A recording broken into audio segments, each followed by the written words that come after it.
नेकपा माओवादी केन्द्रका संयोजक पुष्पकमल दाहाल प्रचण्डकी पुत्री गङ्गा दाहालले आफ्नो सामाजिक सञ्जाल मार्फत पछिल्लो समय आफूमाथि लागेका आरोप र अध्यक्ष प्रचण्डको सचिवालयबाट राजीनामाबारे स्पष्ट पार्दै लेख्नुहुन्छ।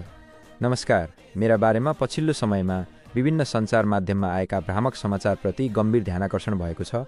म बुवा नेकपा माओवादी केन्द्रका संयोजक कमरेड प्रचण्डको सचिवालयमा भाइ प्रकाश दाहालको देहावसानपछि मम्मी सीता दाहाल बिरामी हुनुभएको अवस्थामा जिम्मेवारी लिएर आए।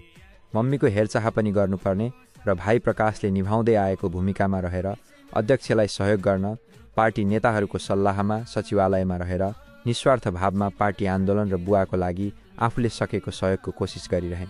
यस दौरानमा सबैको भावना अनुसार काम गर्न सकिनहोला, त्यसका लागि आत्मालोचित हुँदै यति चाहिँ म गर्वका साथ भन्छु, मैले आफ्ना लागि सोचेर कहिले पनि काम गरिनँ। सधैँ सहयोगीका रूपमा राम्रो गर्ने कोसिस गरिरहे। तर दुःख लाग्छ, यो ठाउँ नै त्यस्तै हो कि जति राम्रो गर्छु भन्दा पनि, जति नै विवाद रहित भएर काम गर्छु भन्दा पनि विवादमा त परिहालिने रहेछ। म, मेरा दिदीहरू र भाइलाई महान जनयुद्धको समयमा राज्य सत्ताले निरन्तर दुःख दिएका कारण पढाइबाट वञ्चित भएरै पार्टीमा निरन्तर लागिरह्यो।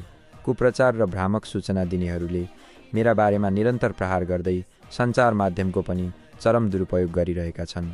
कहिले कति लाखको ब्याग भनिदिएको छ, कहिले कति लाखको घडी। 1 लाख पर्ने घडी ब्याग जिन्दगीमा कहिले पनि किनेको छैन। साथीभाइले जन्मदिनको अवसरमा दिएको उपहार थियो, सक्कली थियो कि नक्कली, त्यो पनि जलेर खरानी भइसक्यो।